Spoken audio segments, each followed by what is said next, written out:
So good morning, everyone. Welcome to our webinar series. My name is Chris, Operations Director at Civil Service College. If today's your first time joining our webinar series, you are very welcome, and I hope you will like it. Welcome back if you have been on our courses or webinars before. It's always good to see familiar names on the attendance list. I can see from today's audience that we have people from different central government departments, local authorities, armed bodies, and default administrations from Wales and Scotland. Also, I can see we have attendees from Nepal and Philippines. Welcome, everyone. Last week, we ran a webinar on imposter syndrome with Joe Cliff. We talked about how some people, it's very difficult for them to believe in their own achievement. They feel they're not qualified and worried they might get exposed as a fraud. And yet, they're often very qualified and truly merit for their own achievement.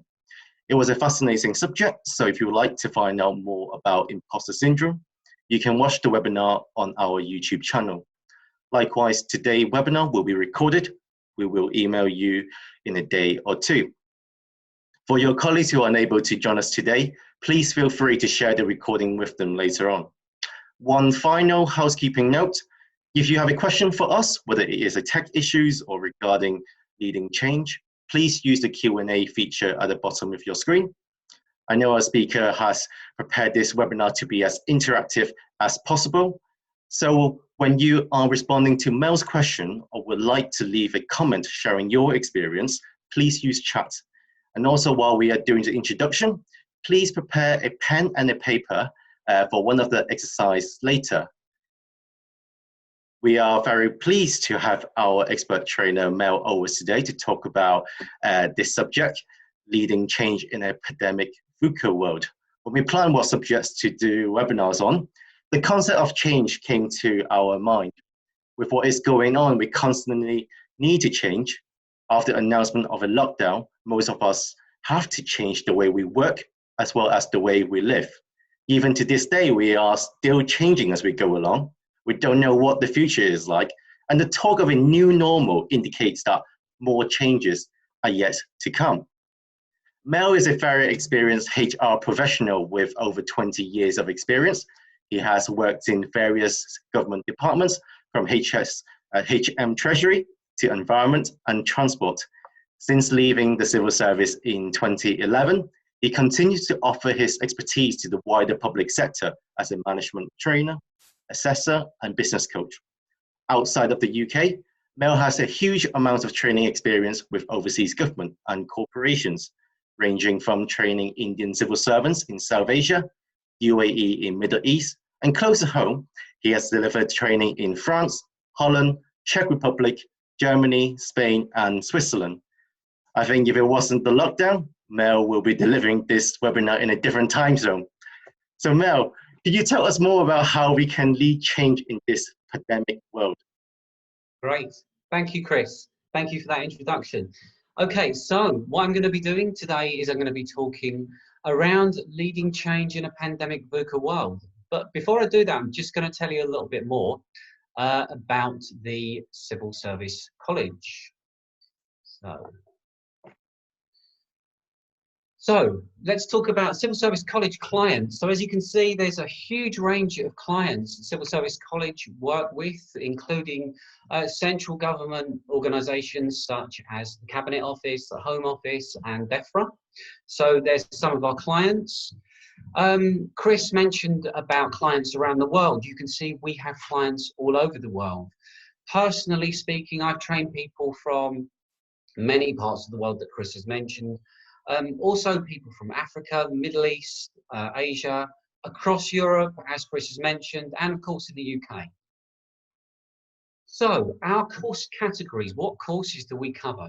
Well, I'm just putting them up on the slide there. You can see the courses that we cover. So 7 courses, all the way from policy type of courses, legal courses, finance, all the way through to leadership management, which is the area that we are going to focus on today.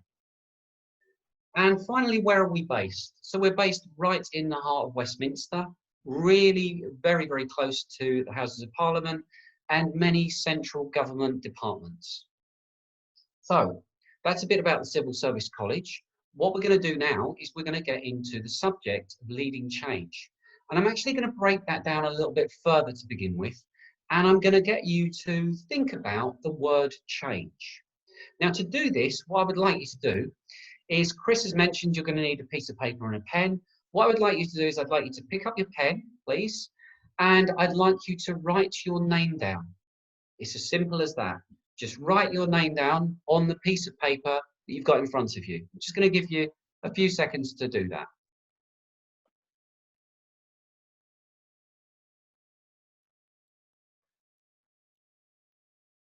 Okay, so what I would like you to do now is, could you put your pen down, please? So if you could put your pen down. And I'm going to ask you now to write your name down again, except with the other hand. So could you write your name down again, except with the other hand?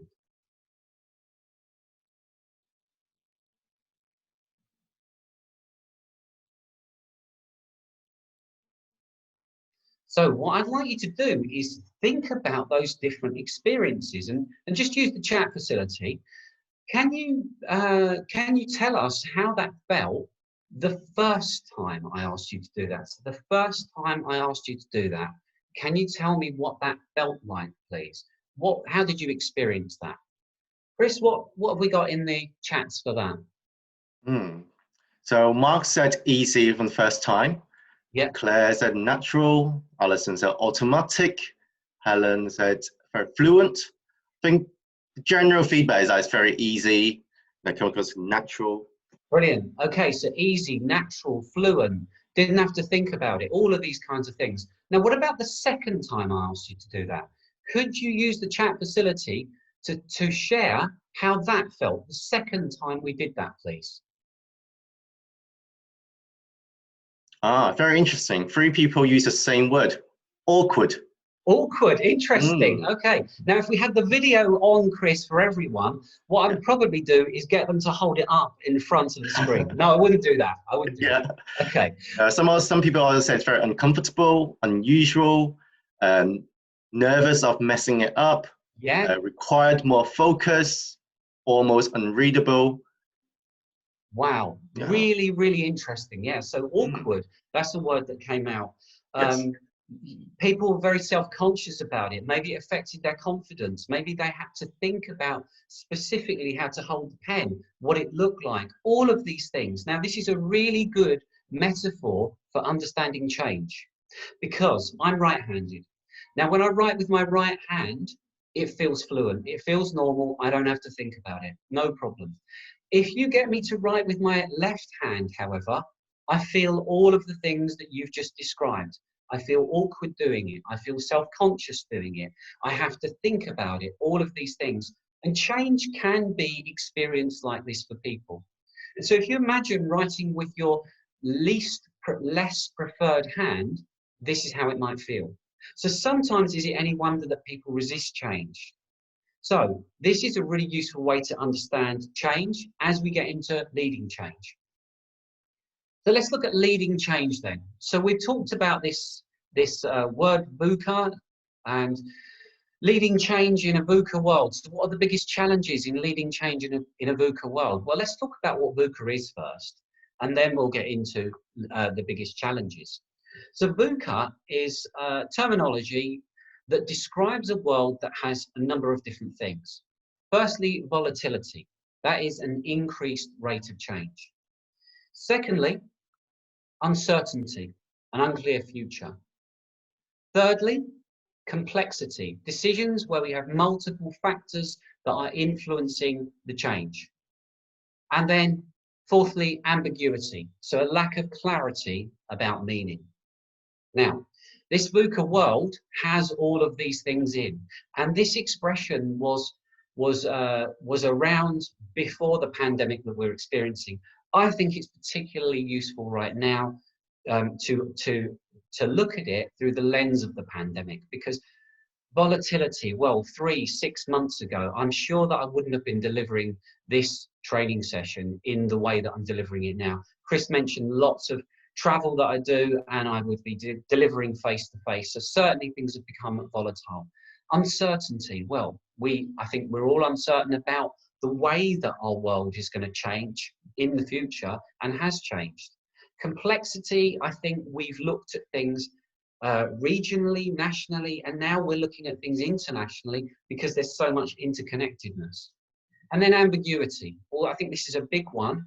And I think ambiguity can cause people a lot of stress. I think even in that micro example that we had around the writing your name, well, how do I do it? I'm not sure about how I do that.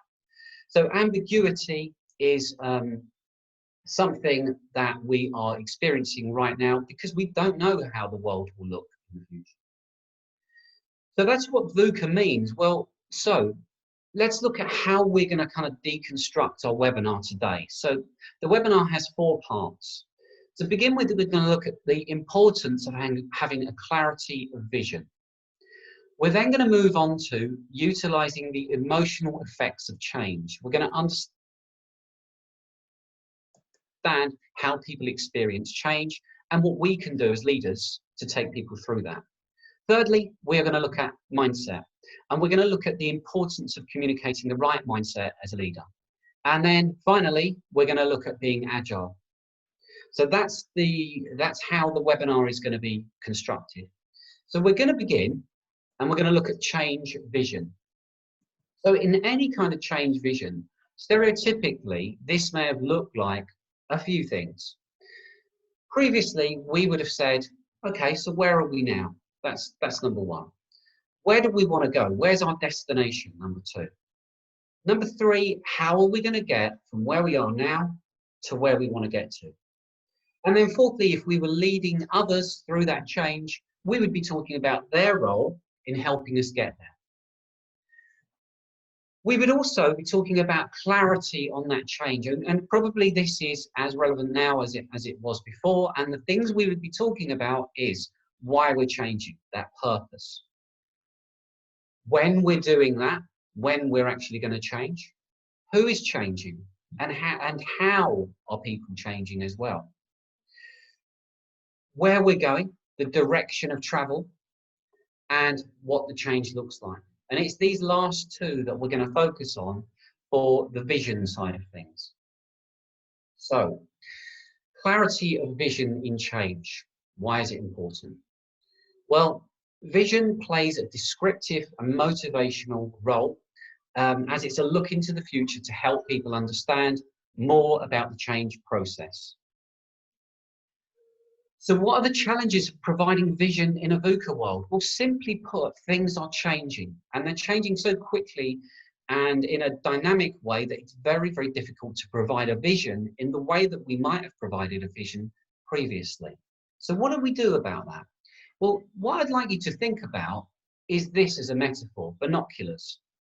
And I want you to think about when you're looking out into the distance, in the near distance, let's say, you're looking and using your eyes. You can see stuff, I don't know, say a few hundred meters away. Now, when you want to look at something slightly further, what you're going to do is use those binoculars and you're going to adjust the lens to get more clarity. As you're looking at something further still, you'll adjust the lens even more. And what you're using is you're using the power of that magnification to get more clarity when things are further away. And this is really similar with change. What we need to do is we need to have some clarity at different levels, different time frames, if you like. And what I'm going to do is just talk you through those. 3 different elements. Firstly, where we are now, the short term now. If we were looking at what we're facing right now in the world, where we are now in a pre-vaccine world, we need to be clear and have a clear vision about that. Next, medium term, but still the near future. What are we still learning in that pre-vaccine world? How are we coping? How are we managing? And then moving further on, using our binoculars, that long-term far vision. What could be the future in a post-vaccine world?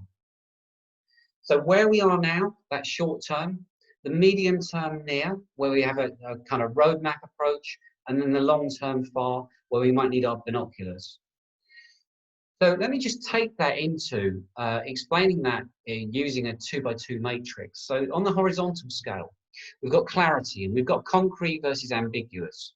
On the vertical scale, we've got time frames, short term now, all the way up through medium term near and long term far.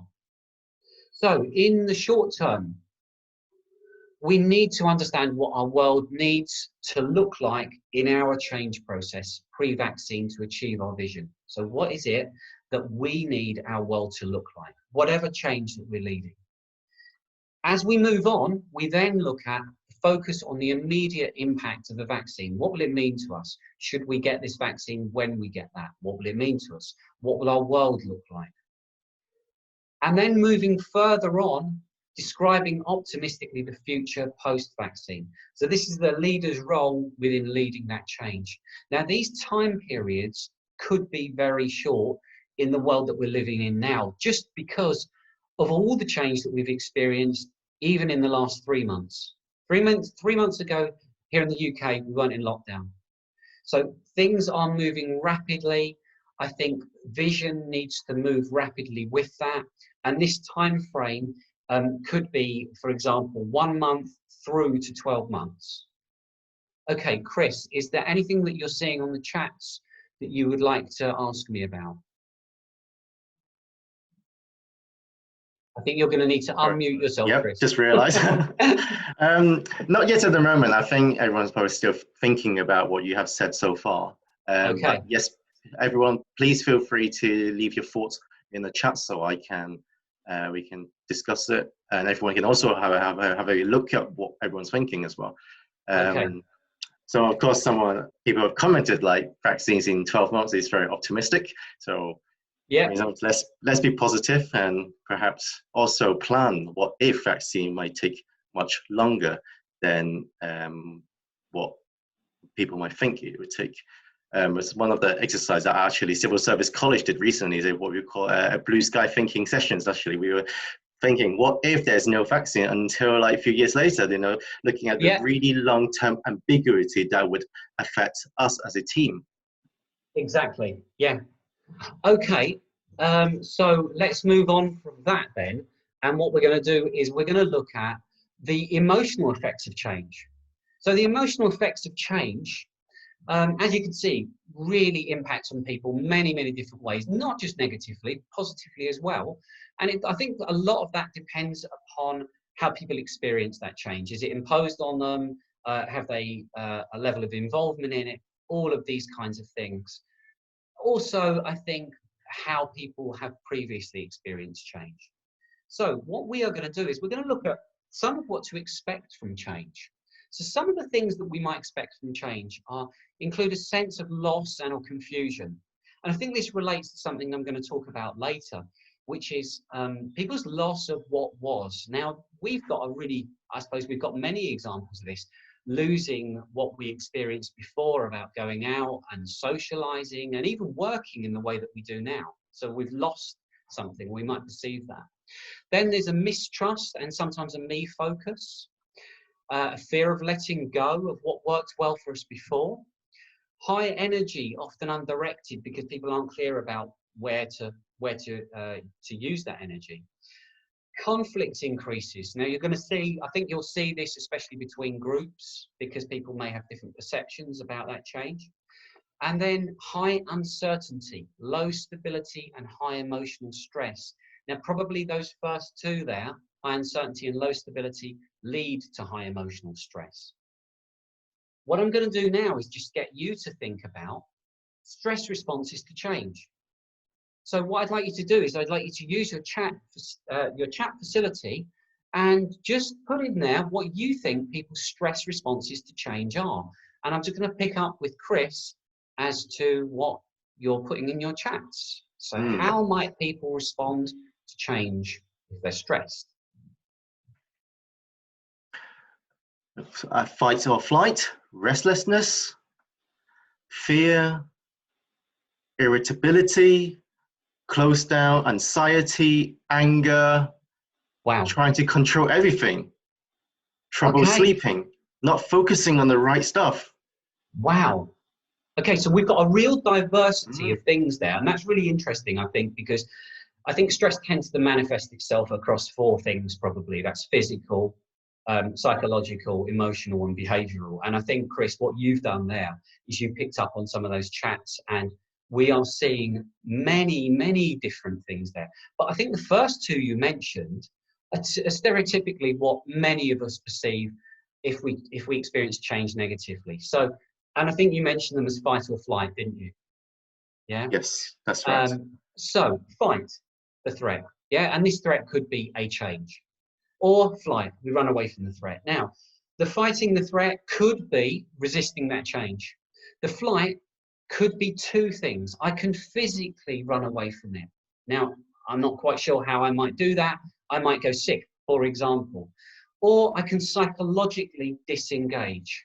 If I psychologically disengage, physically I'm there, but psychologically I haven't bought into that change. So those are the two that can happen. But actually there's four more. And I think many of you who are watching this will relate to what these four are, because you may have experienced them or seen them. So we've got fight, flight. Our next one is freeze, which is we're not able to respond to the threat or the change. We are literally frozen in the moment. Next, we have flood. So this is when we're completely overcome by emotion because of the threat. So the way our body responds is we will become just flooded with emotion, and that can manifest in many different ways. That's number 4. Number 5 is fawn. So that is submitting to the threat. That's kind of saying, okay, yeah, I'll do whatever you want. Yeah, so that's accommodation, if you like. And then finally, and I think many of us will have experienced this in the pandemic, is fatigue. When we feel exhausted by the threat. Now, this isn't necessarily physically, but certainly could be the emotional and psychological aspects of that fatigue. So 6 ways that people could respond to stress in a change process if they perceive it negatively. Okay, so what I want to do is I just want to talk about what we've experienced in this pandemic, and I want to use this model, which is called Endings and Beginnings. It's developed by Bridges, and it looks at the way that we experience change through endings and beginnings. And it uses this kind of curve or valley, and what it does is it looks at the way that we have ended something. So let's imagine we have ended the way that we used to operate our working lives or our social lives. And typically we will experience a number of things. We'll experience numbness, we'll experience shock, and we will experience confusion. As we go down that valley, there might be some other things that we experience, and we might experience anger, certainly some degrees of fear, until we come all the way down to the bottom of the curve in the neutral zone. And in that neutral zone, we will enter often what's called the Valley of Despair. And it's called the Valley of Despair because very often we can't find our way out of it, or that's how we perceive it anyway. Now, as we come through that curve, we start exploring.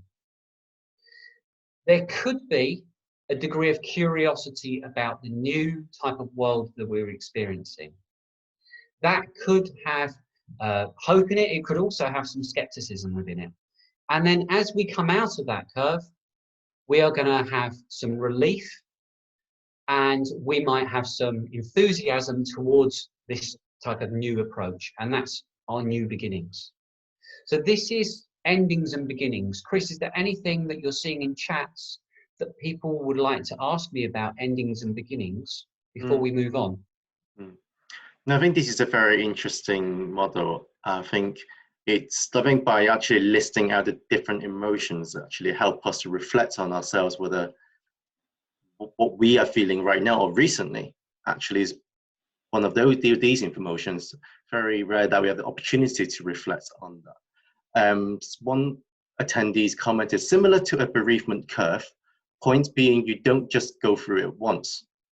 Someone asks, is there ever a situation where you go from ending to ending and don't get to the beginning?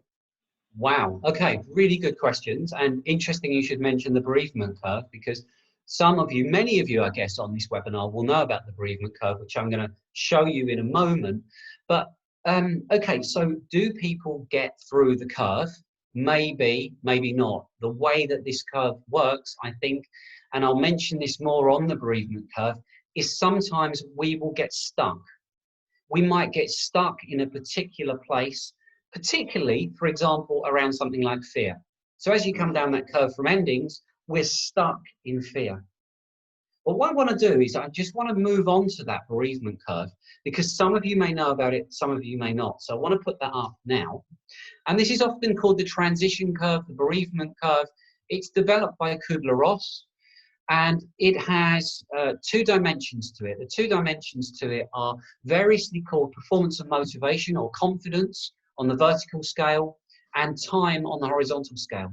Now, time on the horizontal scale is intentionally vague, because this curve that you can see, sometimes depending upon the change as perceived by the individual and the individual themselves, as where they are in life, for example, people can move through this curve in seconds, minutes, days, weeks, months, or it may take years. And I want to go back to a point that, Chris, you picked up on, that someone mentioned in the chats, because I want to just go through this journey and use this to understand it. So to begin with, where do we start with? We start with shock and outrage. So, can't believe this stuff has happened. You know, I just can't believe it. Then people will go into denial. So typically they'll say, it'll never happen, you can't do that here. And they'll pretty much carry on as normal. And I think actually, to some extent, we've saw that at the beginning of the pandemic with the way that some people, maybe all of us to some extent, were behaving. We move from denial into anger and confusion. So we've got a heightened level of emotion there. That heightened level of emotion could be just because people are confused. They really don't know what to do next. Lots of emotion displayed at this point. Then we move down, and you can see the curve going down now. I just want you to be aware of performance, motivation, confidence being low. And we're in that resignation stage where there's nothing I can do. That's how I perceive it. And there's almost a sense of kind of giving up at that point. As we come through the curve, we then go through exploration. So we're starting to think about how the new world might look, how this change might be impacting on us, what we can do about it. We're just starting, and I think that's really important to recognize, and I'll explain why in a moment. And then as we come through the curve, we go to acceptance and commitment, and this is how the new world is. However, that sounds really easy. It sounds great. It sounds like you can just move through this curve easily. Actually, no. The way I'd like you to see this is I'd like you to see this as a journey. On any journey, we can go through that curve smoothly, all the way through it to the end, from beginning to end. We can also go backwards. So, for example, if I'm in resignation, I then go forward into exploration. I don't like what I see, I might come back. So it's very possible to come back. It's also possible to get stuck. And some of us get stuck at different places here. So for example, if I'm really angry about something and I really just cannot think my way through that, I might get stuck in anger and confusion. And I think that's really important, not just the fact that I'm stuck, but also the impact on my colleagues and the impact on us as leaders leading people through change. And I'm going to talk more about that later. So Chris, before I move on from this, do we have anything in chats on the transition curve? I think people are just still typing, but I like to pick on what you said about at the exploration stage. That's very often that you explore, but see something that you might not comfortable with, and going back to resignation. I mean, it really go back to what you said about, you know, when you, the more longer view you look at, the more ambiguity. I think for people who work on policy, they're known to this concept of the unknown unknowns. And it is very much with the exploration. When you reach out there, you might know there's some unknowns out there, but the unknown unknowns are the really difficult to deal with. And I think that makes people really uncomfortable and could really push people back to the resignation stage. Definitely. Yeah, definitely. And I think some of this is the degree to which any of us are comfortable with ambiguity or not. And depending upon things like your personality will depend upon how comfortable you are with ambiguity.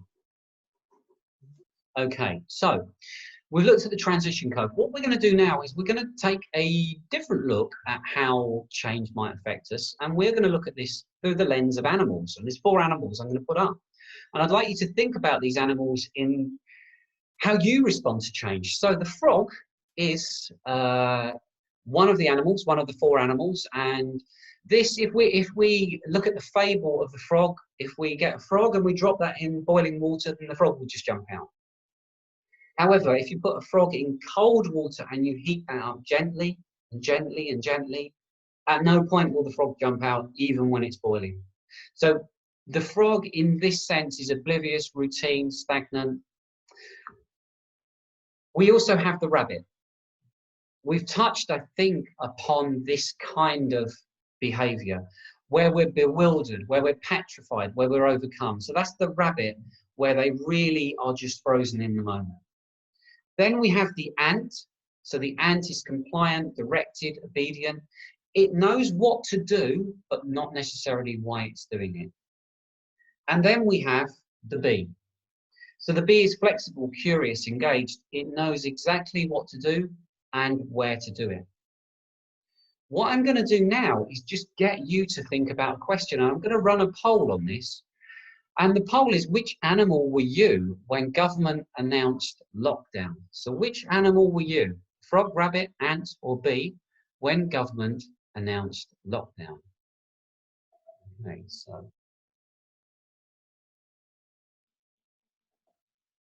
run this poll.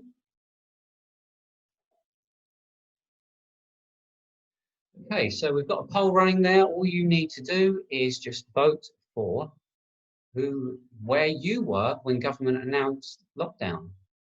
Some people are commented in the chat box as well.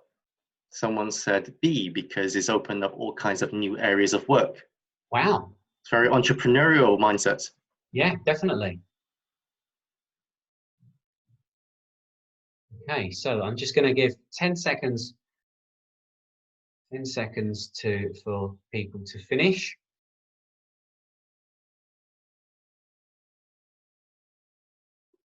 Okay, so let me share the results. So hopefully everyone can see those results. So we've got 11% of people in frog, 14% of people in rabbit, 32% in ant, and 43% in bee. Wow, okay. That's really interesting. So which animal were you when government announced lockdown? So we are going to, I'm just going to stop sharing those results. And what I'm going to do is run another poll now. Chris, can you make sure that you've got a kind of sense of where we're at with the percentages here? Sure. I'm going to run another poll, and I am going to ask you a different question. So, and that question is, what animal are you now? So let's see where people are now. I think especially after 2 months of lockdown, all the changes that we have to adapt to, I think it'd be interesting how people feel they have been responding to it. Definitely.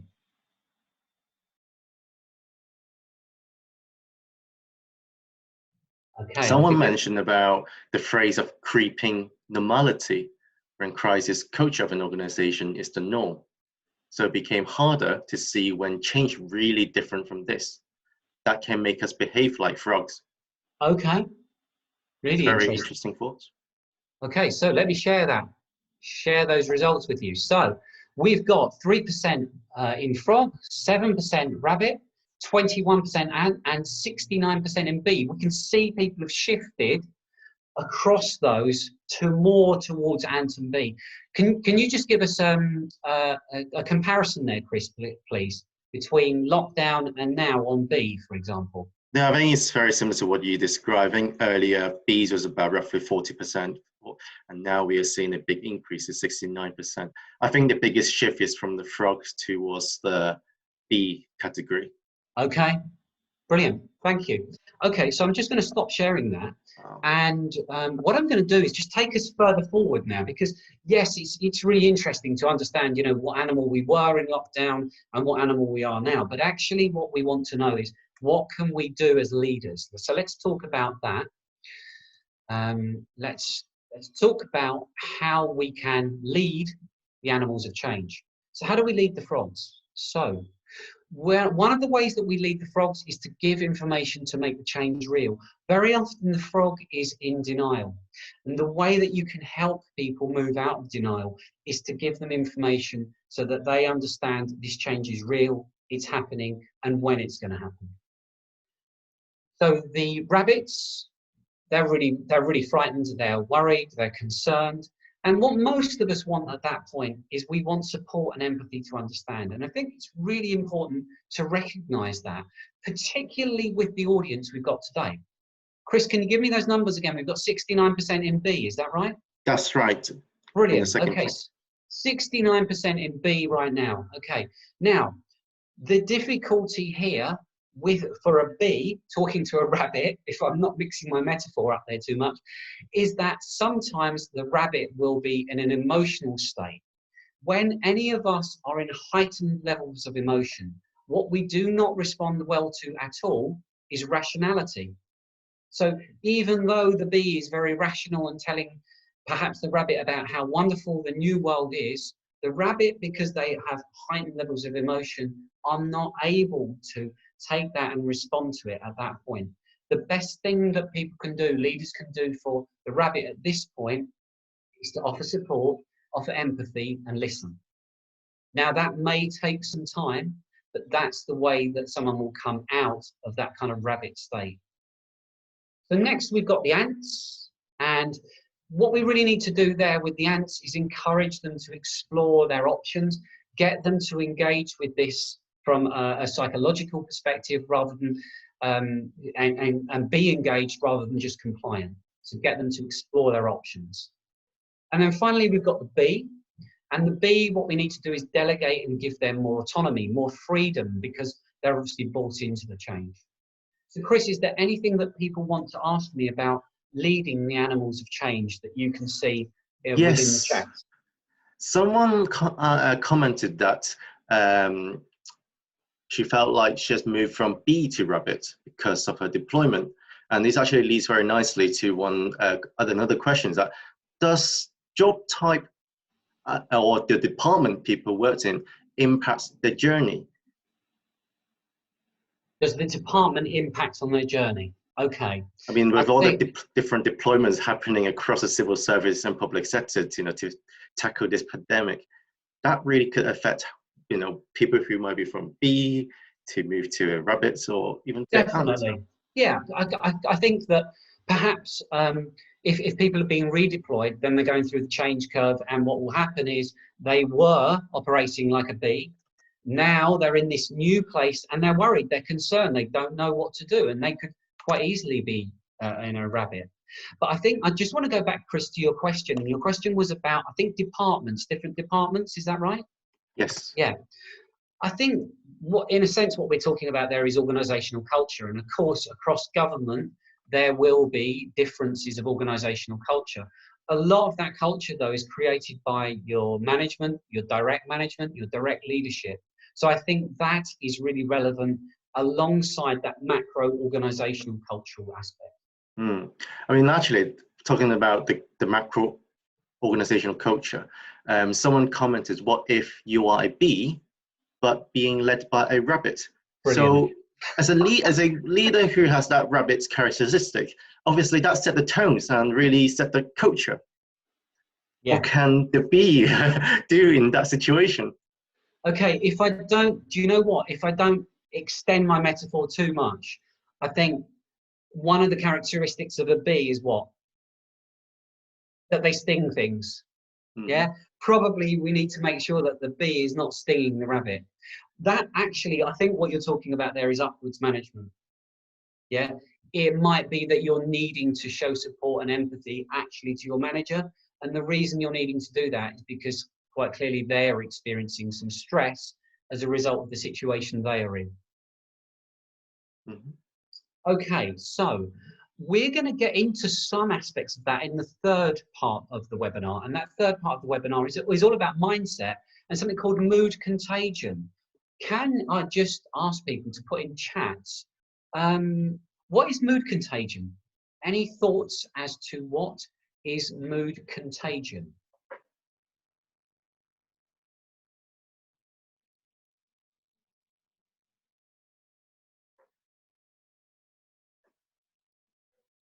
Groupthink virus.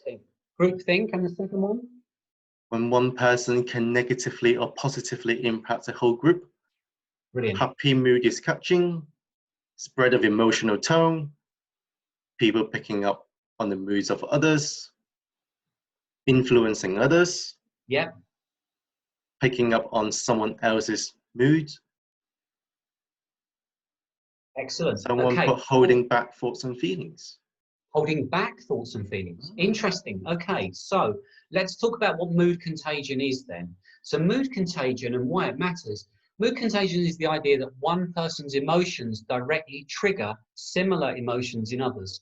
And that's actually happening right now. So my emotion and Chris's emotion right now, even unconsciously, is triggering emotions within individuals on this webinar. And Chris, going back to one of the points that you saw in the chats, most definitely this can be negative or positive. So we can, in a sense, someone can walk into a room. We can think about people who can walk into a room and they can elevate the mood in that room without saying a word. We can also have people who can bring down, diminish the room just by their mere presence. So it's really contagious. Mood is really contagious.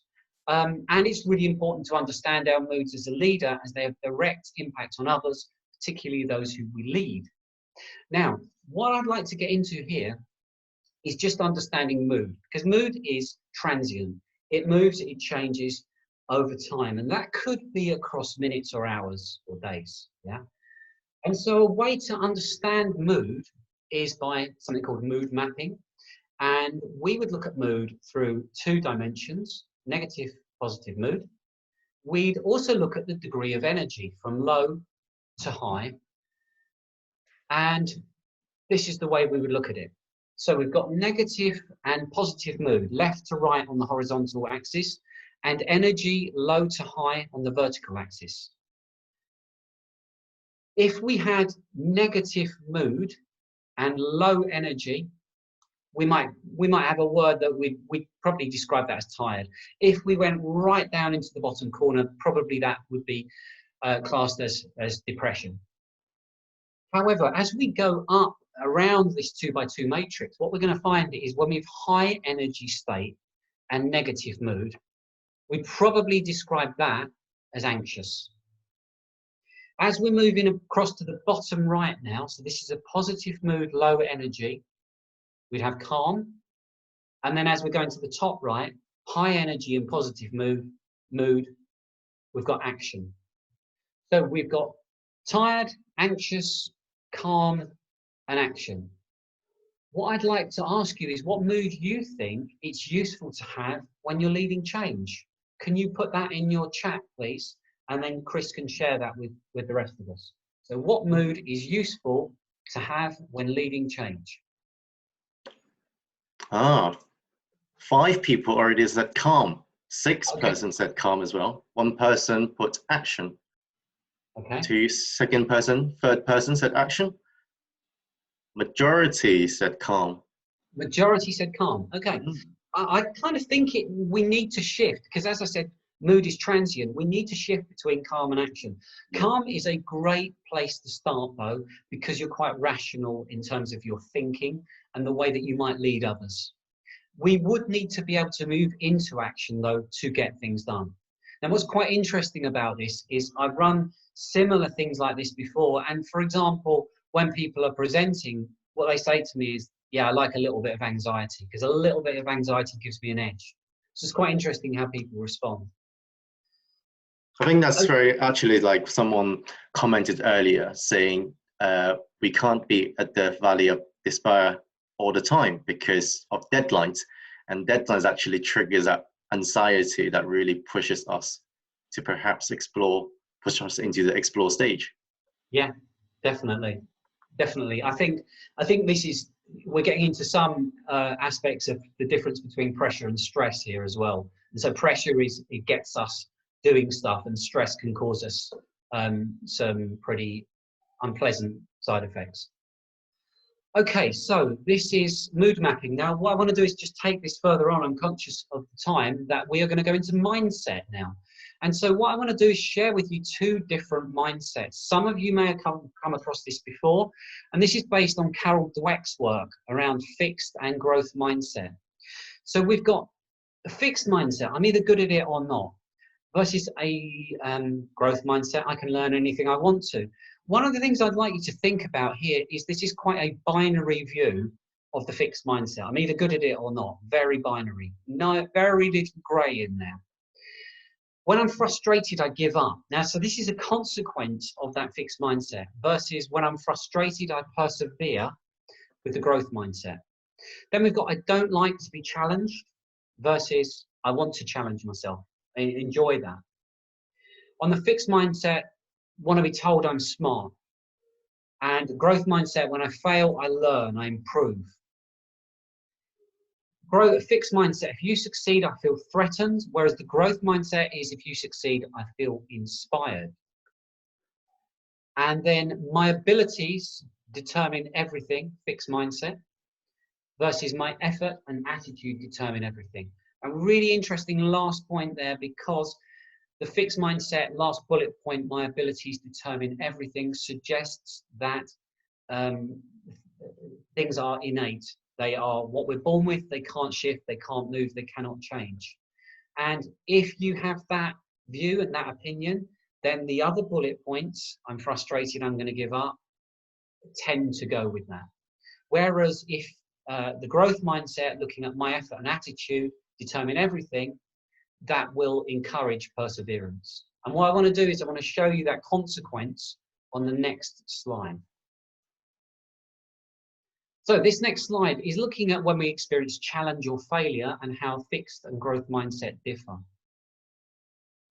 So fixed mindset, when we experience challenge or failure, we tend to reduce the effort because there might be a lack of self-belief there.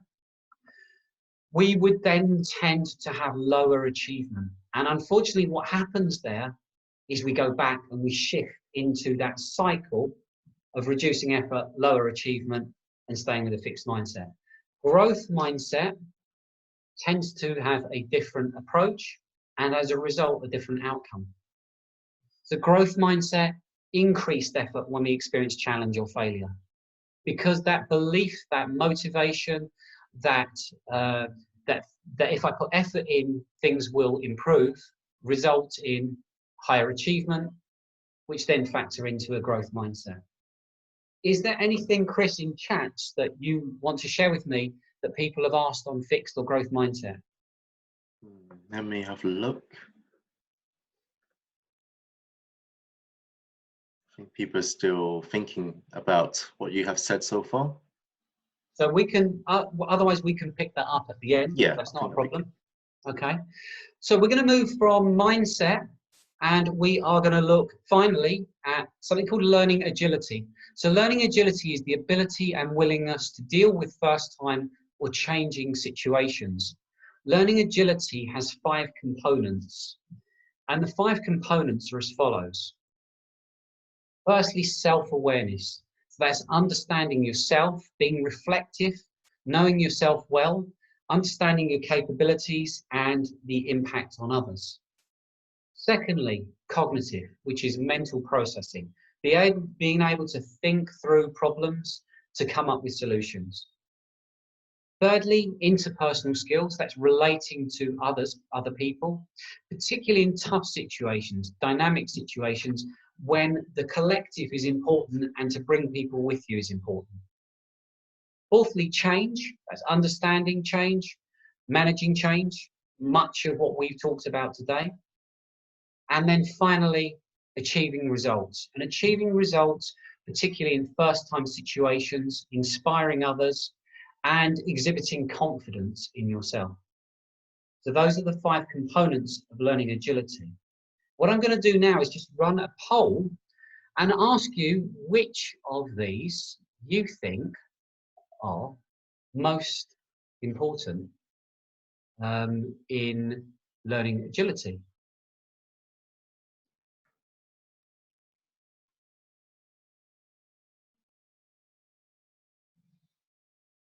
I can run this poll.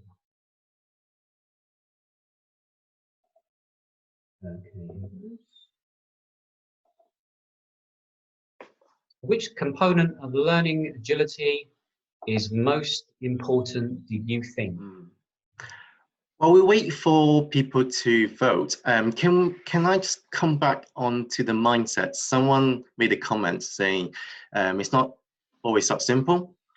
Those with the fixed mindset can think they are good, put in a lot of effort, but crash harder when it doesn't work.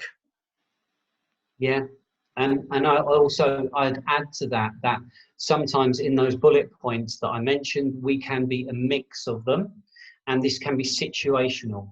So in some circumstances, we can have a growth mindset and that belief in ourselves. In others, because of a variety of reasons, we might have a fixed mindset. That could be environmental as well. And that goes back to what we were talking about earlier, which is organizational culture. So lots of people are saying self-awareness. Okay, I'm going to end the polling in a couple of seconds. Right, so let me just show you that, share the results. So self-awareness, 62% of people think that is one of, or the most important aspects. 23% cognitive, 8% interpersonal, 8% change, and interesting, 0% delivery of results. Perhaps that's because the other things lead to that. Yes. Okay. I think obviously they're all important, but my take on it is the self-awareness is the platform, the foundation of everything else. Okay, so I'm just going to stop sharing those results. And I am going to do a very quick summary of what we've done today. So let's start with leading change in a VUCA world is not easy for all of the reasons that we've said, particularly during this pandemic. Developing a vision of now, near and future may be helpful rather than looking at a future that is so far in the distance. Understanding the role of emotion in change is essential, and we've looked at a number of different models and ways to understand that and lead change. And mindset and mood contagion of the leader are important.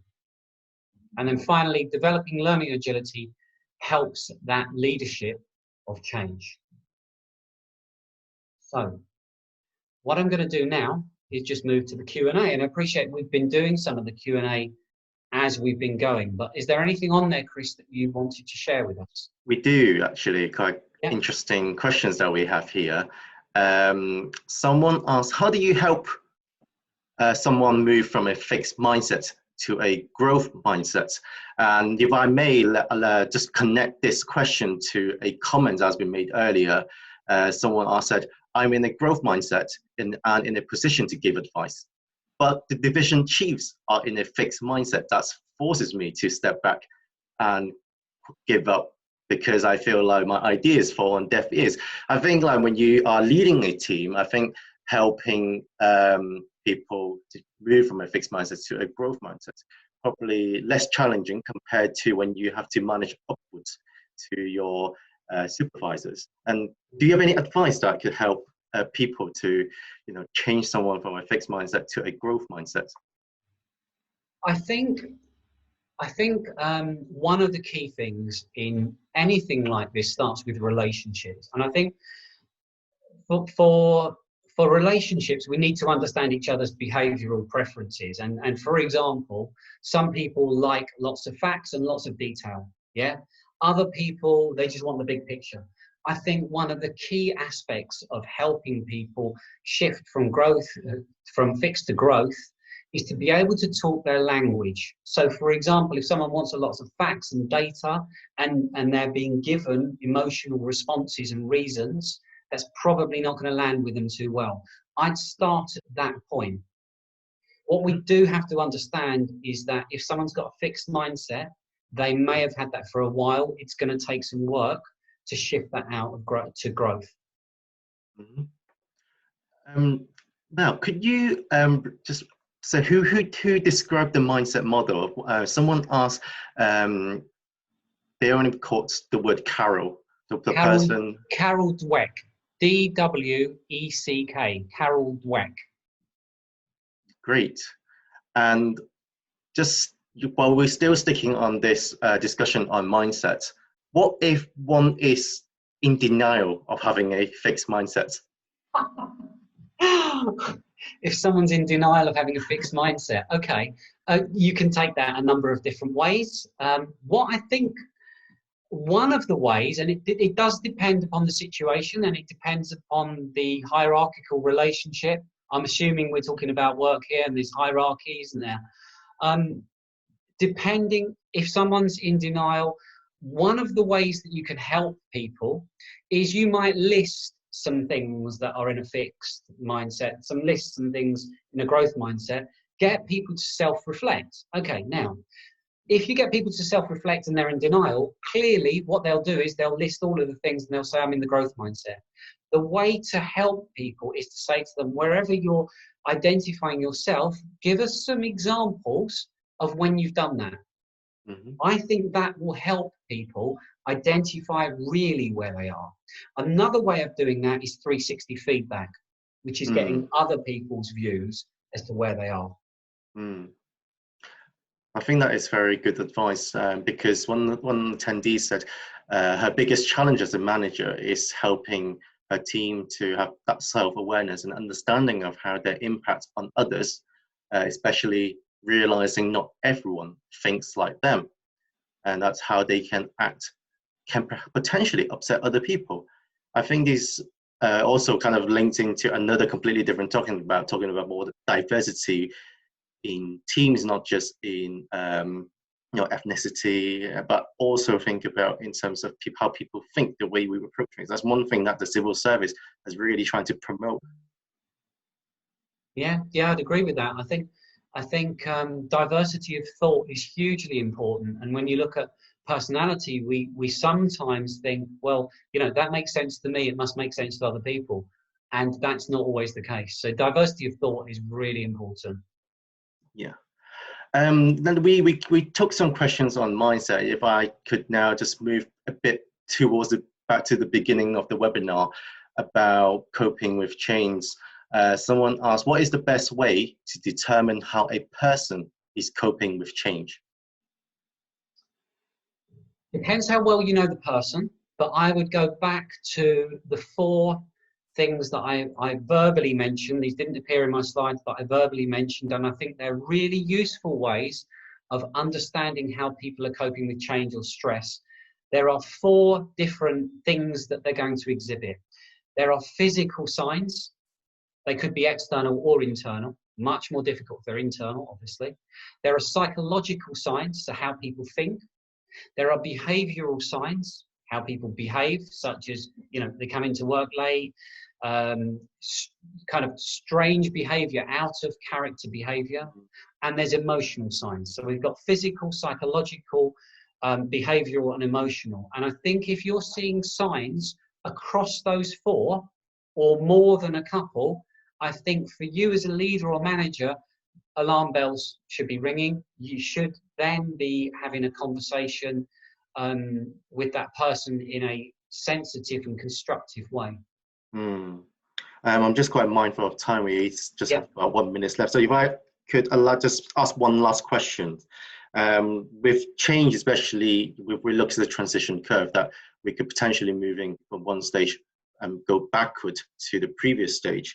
And with change comes with fatigue that you said earlier. Do you have any tips for helping people to recover from fatigue? Especially we don't know how long this journey is going to be. I think one of my biggest tips is to take care of yourself both physically and psychologically.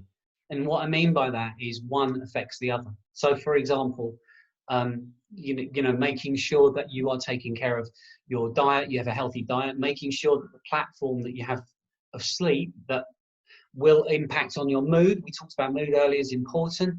Exercise, all of these things are really important to have a platform to help people deal with this situation. Thank you, Mel.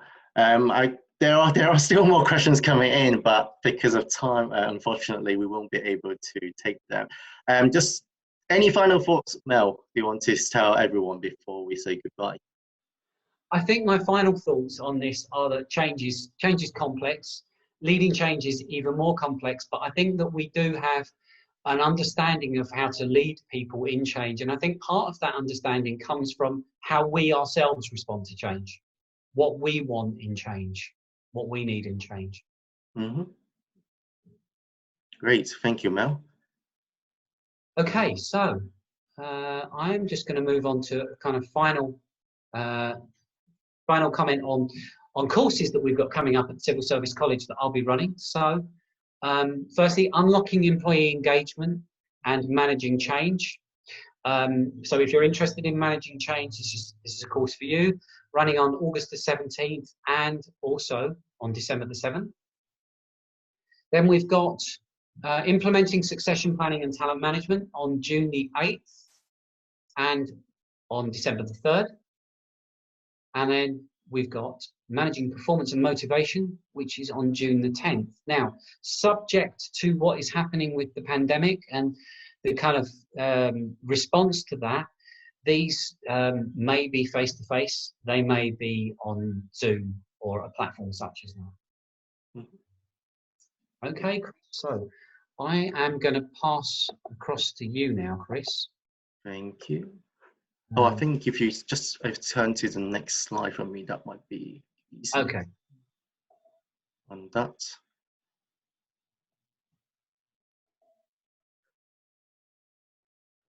Yeah, what's the final comments on that you could get off the shelf training from us, or we can tailor it specifically to your organization or your team. So our trainers, such as Mel, will do a very detailed analysis for you to really tailor the training materials for you. Or for our audience abroad, we can also deliver this training to you in your country as well. So we'll be running more webinars. As you noticed that we've been running our webinars every Thursday so far.